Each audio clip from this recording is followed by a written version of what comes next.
Hello everyone, स्वागत करती हूँ आप सभी का टीचिंग गोल्स के इस लर्निंग प्लेटफॉर्म पर। कैसे हैं आप सभी? उम्मीद आप सभी लोग अच्छे होंगे। तो हमारी एचएसएससी टीजीटी की जनरल पार्ट की प्रिपरेशन यहाँ पर हम लोग कर रहे हैं, जिसके अंदर एनवायरमेंटल जो साइंस है, इन्वायरमेंटल अवेयरनेस के ऊपर सारी चीज़ों को यहाँ पर आज पढ़ने वाले हैं। एनवायरमेंट अवेयरनेस के ऊपर, रोड सेफ्टी के ऊपर मैं आपको कल जो है एक क्लास दे चुकी हूँ। आपको अल्टरनेट डेज पर यहाँ पर क्लासेस मिलेगी। तो आज जो बात करने वाले हैं, रिन्यूएबल एनर्जी रिसोर्सेज के ऊपर बात कर रहे हैं, जिसको नवीकरणीय ऊर्जा संसाधन बोलते हैं, और इसका एक नाम और है, इसको अक्षय ऊर्जा भी बोलते हैं। ठीक है, राइटिंग में थोड़ा इधर उधर हो सकता है।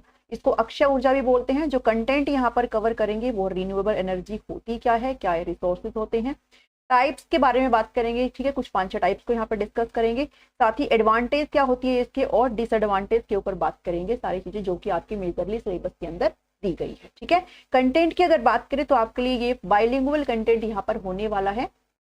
तो जो हिंदी मीडियम के स्टूडेंट है और जो इंग्लिश मीडियम के स्टूडेंट है, यहाँ पर बिल्कुल भी किसी भी प्रकार की समस्या उनके लिए नहीं होने वाली। चलिए पढ़ते हैं कि रीन्यूएबल रिसोर्सेज आखिर होते क्या हैं, रीन्यूएबल एनर्जी आखिर क्या होती है। देखिए, नवीकरणीय अगर ऊर्जा की बात की जाए तो ये जो रिसोर्सेज होते हैं, ये जो एनर्जी होती है, वो बिल्कुल ही नेचुरल यानी कि इको फ्रेंडली होती है, बिल्कुल क्लीन एनर्जी होती है। क्योंकि ये जो एनर्जी होती है वो एक नेचुरल प्रोसेस से होती है। जैसे आपने देखा होगा ना, आपने सुना भी, आपने पढ़ा भी, आप ये सारी चीजें पढ़ करके आए हुए हैं कि हमें जो है इलेक्ट्रिसिटी हम लोग सूर्य की जो किरणें हैं, जो सनलाइट है, उसके इस्तेमाल से भी बना सकते हैं।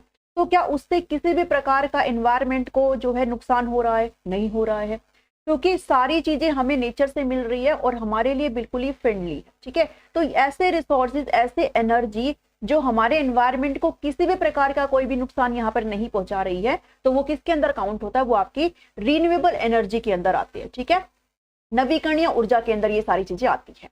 एक होता है रिन्यूएबल और एक होता है नॉन रिन्यूएबल। नॉन रिन्यूएबल के अंदर अगली वीडियो के अंदर डिस्कस करूंगी आपसे, ताकि आप चीजों को अच्छे से क्लियरली कंसेप्ट को समझ सके कि चीजें चल क्या रही हैं। ठीक है, तो आपको यहाँ पर बिल्कुल ही मिक्स मैच नहीं होगा, इसलिए नॉन रिन्यूएबल के ऊपर अलग से आपको नेक्स्ट टाइम वीडियो प्रोवाइड करूंगी, इसके बाद वही वीडियो आएगी। तो अगर रिन्यूएबल एंड नॉन रिन्यूएबल की अगर बात करूं, तो जो रिन्यूएबल एनर्जी होती है वो डायरेक्टली ऐसी होती है, मतलब जो आपके लिए कभी खत्म नहीं होती। जैसे क्या सनलाइट कभी खत्म हो सकती है? नहीं, हमारे एनवायरमेंट के लिए बिल्कुल ही फ्रेंडली है। ठीक है, आपने विंड मिल का नाम सुना होगा, आपने हाइड्रो इलेक्ट्रिक पावर प्लांट के बारे में सुना होगा। ठीक है, आपने जियोथर्मल एनर्जी के बारे में सुना होगा। तो ये सारी चीजें किसका एग्जाम्पल है? ये सारी चीजें आपके रिन्यूएबल एनर्जी का एग्जाम्पल, जो आपके एनवायरमेंट के लिए बिल्कुल फ्रेंडली है।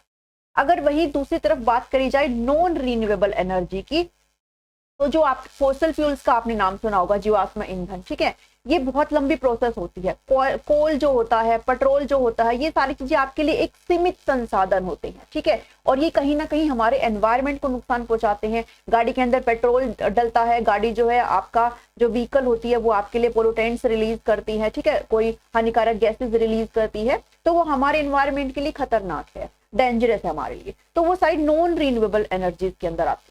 तो आज के इस वीडियो में हम रिन्यूएबल एनर्जी के बारे में पढ़ने वाले हैं। ठीक है, तो नवीकरणीय ऊर्जा वह ऊर्जा है जो प्राकृतिक प्रक्रियाओं से उत्पन्न होती है और लगातार बढ़ती रहती है, यानी कि ये कभी खत्म नहीं होता। क्या कभी आपने ऐसा हो सकता है, जब तक सूर्य है, जब तक सूरज है, हमें वो अपनी किरणें देता रहेगा और हम जो है इलेक्ट्रिसिटी को यहाँ पर बिल्कुल प्रोड्यूस कर सकते हैं, जो कि आपके लिए काफी बेनिफिशियल है। ठीक है, तो इस एनर्जी को अक्षय ऊर्जा या फिर नवीकरणीय ऊर्जा भी बोलते हैं। इस ऊर्जा के भंडार जो है वो असीमित है। ठीक है, कभी समाप्त नहीं किया जा सकता है, इसको लगातार उत्पन्न किया जा सकता है, इसलिए इसे अक्षय ऊर्जा भी बोलते हैं। ये सारी चीजें आप लोग पढ़ करके आए हुए हैं। ठीक है, बस आपने थोड़ा सा यहाँ पर चीजों को देखना है। Renewable energy source means energy that is sustainable. Sustainable development मैंने आपको पिछली वीडियो में करवाया है ना। सस्टेनेबल का मतलब क्या होता है? जो कंटिन्यू चलता रहे, कभी ना रुकने वाला। ठीक है, तो ये ऐसे एनर्जी रिसोर्सेज होते हैं जो आपके लिए कभी खत्म नहीं होते। क्या आपने कभी सुना भाई हवा खत्म हो जाएगी? विंड मिल तो चलती रहेगी। ठीक है, हवा के इस्तेमाल से एनर्जी बनती है, तो हवा कभी खत्म नहीं हो सकती है। ठीक है, पानी कभी खत्म नहीं हो सकता, वो अलग बात है, पीने का पानी हमारे लिए बहुत कम बचा है। जो सूर्य की किरणें हैं, सनलाइट है, वो कभी खत्म नहीं हो सकती है। तो ये सारी चीजें रिन्यूएबल एनर्जी का हिस्सा होती है। ठीक है, फ्यू एग्जाम्पल की अगर बात करें तो यहाँ पर सनलाइट है, वाटर है, विंड है, टाइड्स है। जो समुद्री जो आपकी वेव्स होती हैं उनको टाइड्स बोला जाता है। जियोथर्मल हीट एंड बायोमास, जो हम अपने घरों का जो भी सॉलिड वेस्ट होता है, कूड़ा कचरा होता है, आपने सुना होगा ना, वो सारी चीजें हम लोग एक कुएं में डाल देते हैं एंड देन बाद में उससे जो है गैस का सप्लाई किया जाता है, जो हमारे घरों में इस्तेमाल होता है, तो वो बायोमास का हिस्सा होता है। ठीक है, renewable energy are those energy which can never be depleted, जो कभी भी क्या नहीं हो सकता है, खत्म नहीं हो सकता है, ठीक है। और हमारे लिए क्या है, ये इंपॉर्टेंस इसकी बहुत ज्यादा होती है, ठीक है। तो हिंदी मीडियम वाले भी यहाँ से अच्छे से चीजों को देख सकते हैं। तो यहाँ पर हमने डिस्कस करा है कि व्हाट इज रिन्यूएबल एनर्जी, ऐसे एनर्जी जो हमारे लिए बिल्कुल फ्रेंडली है, जो हमें नेचर से हमें मिल रही है डायरेक्टली, तो वो सारी चीजें इसके अंदर आती है। नेक्स्ट है renewable energy, renewable sources are generally allied with clean energy. हम लोग कई बार इसको clean energy and green energy के साथ जो है मिक्स मैच करते हुए चलते हैं, बट आपको यहाँ पर चीजें देख करके चलनी है, इसमें थोड़ा सा डिफरेंस है, ठीक है। Clean energy and green energy के अंदर थोड़ा सा, और आपका जो रिन्यूएबल एनर्जी, क्योंकि जरूरी नहीं है कि आपकी जितने भी रिन्यूएबल एनर्जी है वो सारे क्लीन हो और सारे ग्रीन हो, ऐसा जरूरी नहीं है, बट हम चीजों को मिक्स मैच करते हुए चलते हैं। तो आपको यहाँ पर समझना है कि क्लीन एनर्जी आखिर होती क्या है, आपकी स्वच्छ जो ऊर्जा है वो क्या होती है। Clean energy is a type of energy that does not release pollutant, यानी कि किसी भी प्रकार का कोई भी पोल्यूशन नहीं करती हो, किसी भी प्रकार का कोई भी प्रदूषक नहीं छोड़ती हो, तो वो क्लीन एनर्जी के अंदर आता है, ठीक है। ग्रीन एनर्जी का मतलब है जो डायरेक्टली हमें किसी नेचुरल सोर्सेज से मिलते हैं, जैसे सनलाइट है, विंड है, ठीक है, रेन है, टाइड्स है, प्लांट्स है, सारी चीजें, तो वो ग्रीन एनर्जी के अंदर आती है, जो कि हमें प्राकृतिक स्रोत से मिलती है, जो नेचुरल है हमारे लिए। एग्जाम्पल की बात करें अगर, तो जो एग्जाम्पल है रिन्यूएबल एनर्जी के, तो एनर्जी की अगर बात करें रिन्यूएबल के, तो आप सभी के साथ मैंने डिस्कस किया है भाई, वो सारी चीजें जो है जो सनलाइट वगैरह है, विंड है, ठीक है, टाइड्स वगैरह, ये सारी चीजें हैं। वही अगर दूसरी तरफ जो फोसिल फ्यूल्स है सच एज कोयल, ठीक है, जो फोसिल फ्यूल्स है जैसे कोयला है, ऑयल है, पेट्रोल है, नेचुरल गैस है, ये सारी चीजें नॉन रिन्यूएबल एनर्जी का एग्जाम्पल है, जो कि आपके लिए सीमित है, ठीक है, जिसका अगर आप इस्तेमाल ऐसे ही कॉन्टिन्यूसली करते रहेंगे तो एक टाइम ऐसा आएगा जब हमारी फ्यूचर जनरेशन होगी, उनके लिए ये चीजें बचेंगी नहीं, ठीक है। तो इसलिए हमें इस पे रिन्यूएबल एनर्जी पे भी ध्यान देना चाहिए, जो कि हमारे लिए बिल्कुल फ्रेंडली है, साथ ही हमारा जो बजट है उसको भी यहाँ पर ठीक ठाक रखिए। तो एग्जाम्पल की अगर बात करें तो यहाँ पर सोलर एनर्जी है, सूर्य से जो किरणें बनती है उससे हम लोग एनर्जी प्रोड्यूस करते हैं। विंड एनर्जी है, आपने विंड मिल का नाम सुना होगा ना, पवन चक्की का आपने नाम सुना होगा, जो कि एनर्जी को प्रोड्यूस करते हैं। हाइड्रो इलेक्ट्रिक एनर्जी, इसमें वाटर के इस्तेमाल से बांध बना करके, रिजर्वोयर बना करके हम लोग एनर्जी का इस्तेमाल करते हैं। बायोमास एनर्जी, अपना जो सॉलिड वेस्ट है उसके हेल्प से हम लोग क्या करते हैं, एनर्जी का इस्तेमाल यहाँ पर करते हैं, ठीक है। जियोथर्मल पावर है, जो हमारी जो अर्थ है उसके नीचे काफी मात्रा में जो ह्यूज अमाउंट ऑफ एनर्जी है, काफी हीट है, उसके इस्तेमाल से यहाँ पर एनर्जी प्रोड्यूस होती है। एंड टाइडल एनर्जी है, जो समुद्री जो टाइड है, जो ज्वर है, उसके इस्तेमाल से हम लोग यहाँ पर ऊर्जा का इस्तेमाल करते हैं, ठीक है। तो ये आपके कुछ एग्जाम्पल है, और इन्हीं सभी एग्जाम्पल को हम एक एक करके सारी चीजों को यहाँ पर देखिए। सोलर एनर्जी की अगर बात करें तो आपने ये सारी चीजें यहाँ पर देखी होगी, जो आप ये जो पैनल देख रहे हैं, इनको जो है, ये जो ग्रीन कलर आपको फिगर में दिखाई दे रहा है, इसको सोलर पैनल बोला जाता है, ठीक है। क्या बोला जाता है, सोलर पैनल, ठीक है। तो ये सोलर पैनल क्या काम करते हैं, जो सूर्य की जो किरणें हैं उनको अपने ऊपर पॉइंट करवाते हैं, कंसंट्रेट करवाते हैं, ज्यादा से ज्यादा जो सोलर जो सनलाइट है वो यहाँ पर पॉइंट हो सके, एंड देन ये बाद में सोलर एनर्जी को किस में कन्वर्ट करते हैं, ये सोलर एनर्जी को इलेक्ट्रिसिटी में कन्वर्ट करते हैं, ठीक है। यहाँ पर कुछ बैटरीज, कुछ इन्वर्टर लगे हुए होते हैं, वो जो है आपकी सोलर जो सनलाइट है उसको इलेक्ट्रिसिटी में कन्वर्ट करते हैं। तो यहाँ पर सनलाइट जो है is our one of our planet's most abundant and freely available energy. भाई क्या किसी का कोई हक है क्या, भाई भाई यहाँ पर मेरे घर में जो है सूर्य की किरणें आएगी तो वो उसके घर में नहीं जाएगी, है ना, ऐसा कुछ नहीं होता ना, सबके लिए फ्रीली और काफी प्रचुर मात्रा में अवेलेबल है। तो यहाँ पर बस आपको थोड़ा इंस्टॉलेशन लगता है इन सोलर पैनल का, जो कि सरकार की तरफ से थोड़ा सा आपको यहाँ पर सब्सिडीज वगैरह मिल जाती है, ठीक है। तो बस इसका खर्चा होता है, बाकी तो फ्री में, जब तक ये चलते रहेंगे तब तक आपको एनर्जी का प्रोडक्शन ये करते रहेंगे, और वो काफी अच्छी मात्रा में करते हैं। तो amount of solar energy that reaches the earth surface in 1 hour is more than the planet total energy required for a whole year.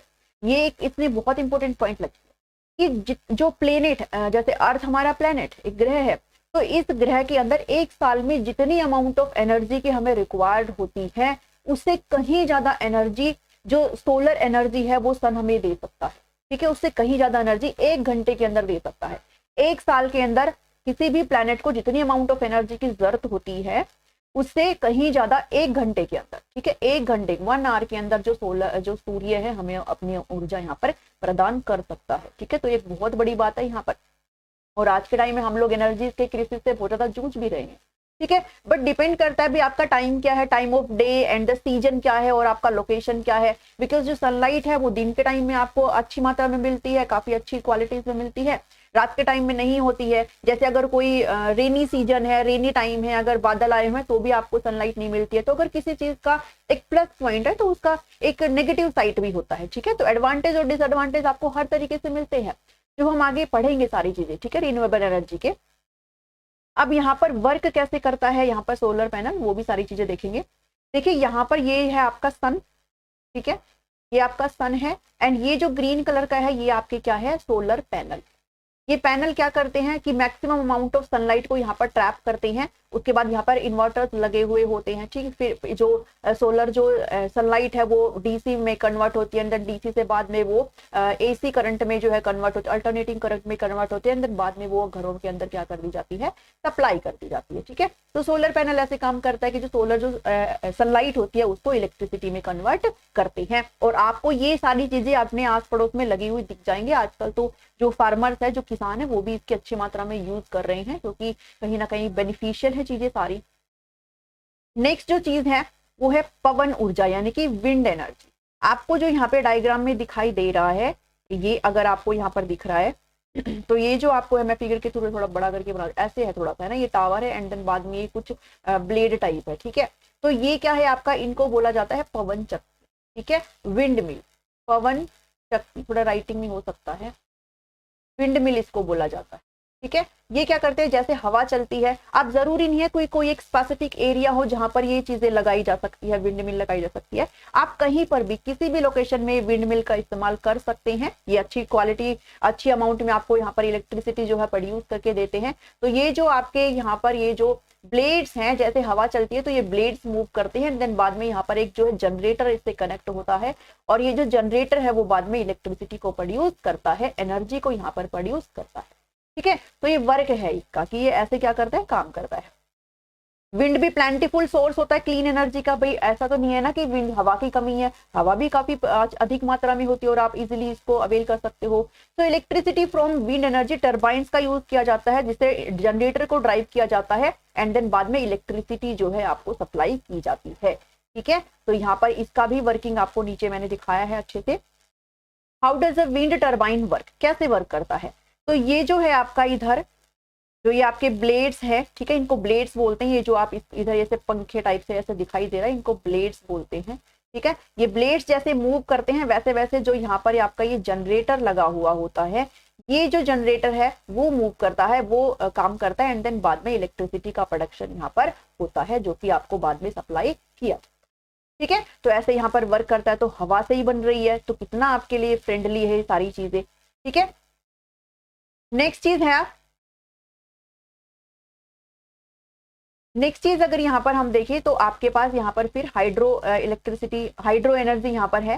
तो उस हाइड्रो एनर्जी को यहाँ पर देखेंगे, जलीय ऊर्जा। अगर आपको यहाँ पर दिख रहा है तो देखिए पानी ऊपर यहाँ पे आपको जो है ऐसे स्टोर हो रहा है, ठीक है, पानी आपको यहाँ पर ऐसे इधर स्टोर हो रहा है, और जब इस पानी को नीचे गिराया जाता है तो आपके नीचे यहाँ पे सारी चीजें जो है टर्बाइंस वगैरह होते हैं, जनरेटर वगैरह होते हैं, उनके थ्रू आपके यहाँ पे इलेक्ट्रिसिटी जनरेट की जाती है, ठीक है। तो as a renewable energy resource जो हाइड्रो पावर है is one of the most commercially developed by building. हम लोग डैम का इस्तेमाल करते हैं, बैरियर का, रिजर्वियर उसको बोलते हैं, लार्ज एक रिजर्वियर बनाते हैं to use to create a controlled flow of water. यानी कि हम फिर पानी को ऊपर से गिराते हैं, ठीक है, पानी को ऊपर से गिराते हैं और पानी जो है टरबाइन पर जाकर के गिरता है, और टरबाइन फिर जो है आपका जनरेटर से कनेक्ट होता है, जनरेटर जो है बाद में आपकी इलेक्ट्रिसिटी को बनाता है, ठीक है।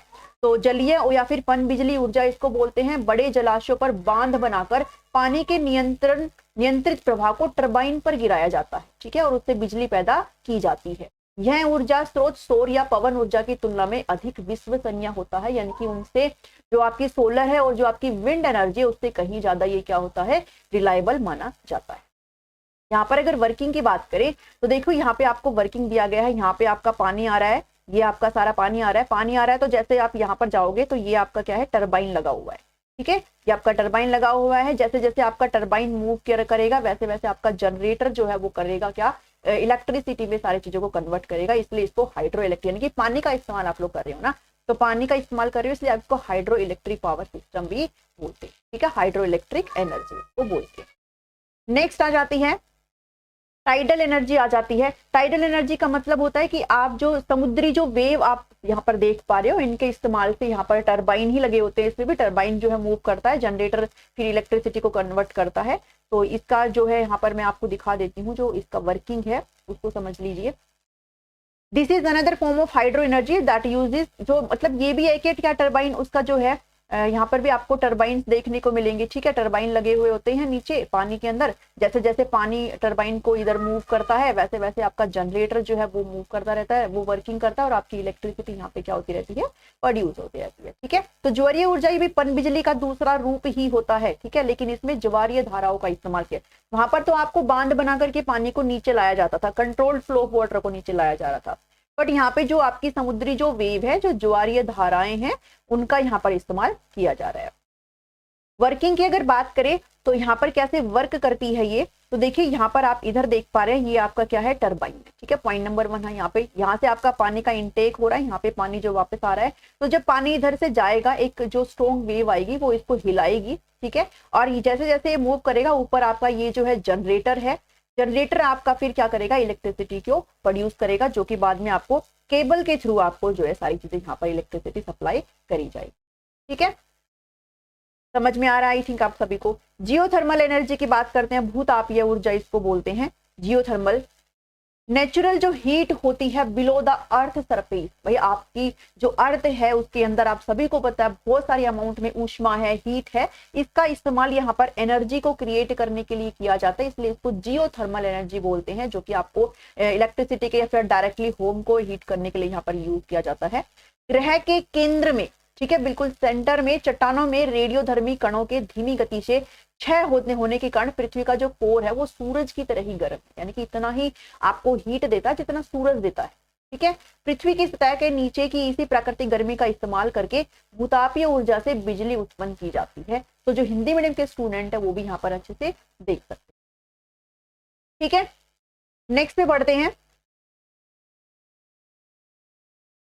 बायोमास एनर्जी, यानी कि जो आपका जो भी आपके सॉलिड जो वेस्ट होते हैं उसके इस्तेमाल से यहाँ पे सारी चीजें होती है।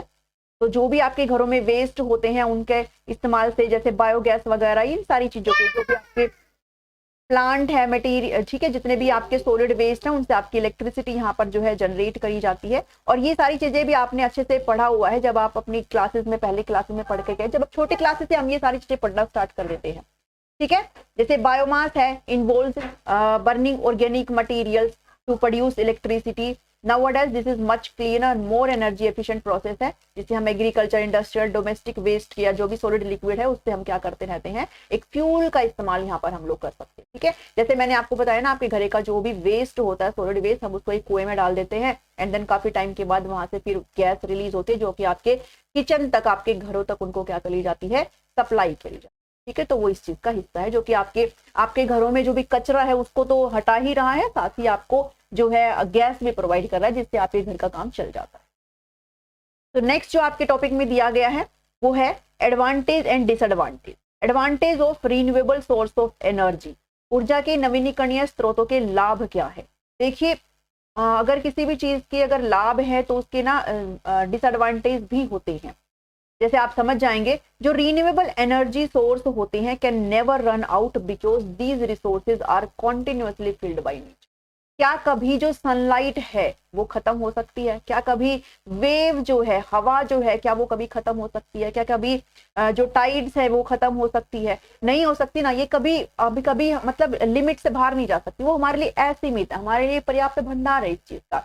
तो हम अगर इस चीज का इस्तेमाल एनर्जी के लिए कर रहे हैं तो कहीं ना कहीं जो ट्रेडिशनल तरीके से हम एनर्जी बना रहे हैं उससे कहीं ना कहीं हम जो है एक रिलीफ हमें मिल सकती है। क्योंकि जो नॉन रिन्यूएबल एनर्जी रिसोर्स होते हैं, जैसे फोसिल फ्यूल्स वगैरह हो गए, कोयल हो गया, पेट्रोल हो गया, ठीक है, ये सारी गैस वगैरह हो गई, ये सभी जो है एक लिमिटेड अमाउंट में होते हैं। तो अगर हम ऐसे ही सारी चीजों का, रिसोर्सेज का अगर यूज करते रहे तो एक दिन आएगा कि हमारी फ्यूचर जनरेशन के लिए यहाँ पे कुछ बचेगा नहीं, ठीक है। तो इसलिए इन सारी चीजों का हमें यूज करना चाहिए, जो भी रिन्यूएबल एनर्जी रिसोर्सेज होते हैं, क्योंकि ये हमारे लिए प्रचुर मात्रा में है, इनका भंडार कभी खत्म नहीं हो सकता है। As compare to non renewable sources like fossil fuels, renewable energy resources जो होते हैं वो इजिली अवेलेबल, ठीक है, ऐसा नहीं है भी आपको कोई टैक्स देना पड़ेगा, आपके लिए सभी के लिए इजीली अवेलेबल है, ज्यादा रिलायबल भी है, because these energy sources are distributed equally on planet, ठीक है। जैसे आप भाई सनलाइट, जैसे सोलर पैनल है उसको भी कहीं भी लगा सकते हो, ठीक है, आप अपने घरों की छत पे आराम से लगा सकते हो, अपने खेतों में लगा सकते हो, जहां मर्जी आप वहां लगा सकते हो। विंड मिल जो है वो भी किसी स्पेसिफिक एरिया में नहीं, बल्कि आप कहीं भी लगा सकते हो, ठीक है। तो ये सारी चीजें आप जो है इजिली इनको एक्सेस कर सकते हो, रिलायबल है आपके लिए सारी ये चीजें। नेक्स्ट जो पॉइंट है वो है renewable energy source are environment friendly. अब आपने जितने भी ऊपर ये जितनी भी सारी चीजें पढ़ी हैं, चाहे फिर वो सोलर एनर्जी हो, चाहे फिर वो विंड एनर्जी हो, ठीक है, चाहे फिर वो टाइड्स वगैरह हो, तो ये जितनी भी चीजें आपके लिए बिल्कुल ही क्या है, एनवायरमेंट फ्रेंडली है, आपको किसी भी प्रकार का कोई भी पोल्यूशन यहाँ पर नहीं देखने को मिल रहा है।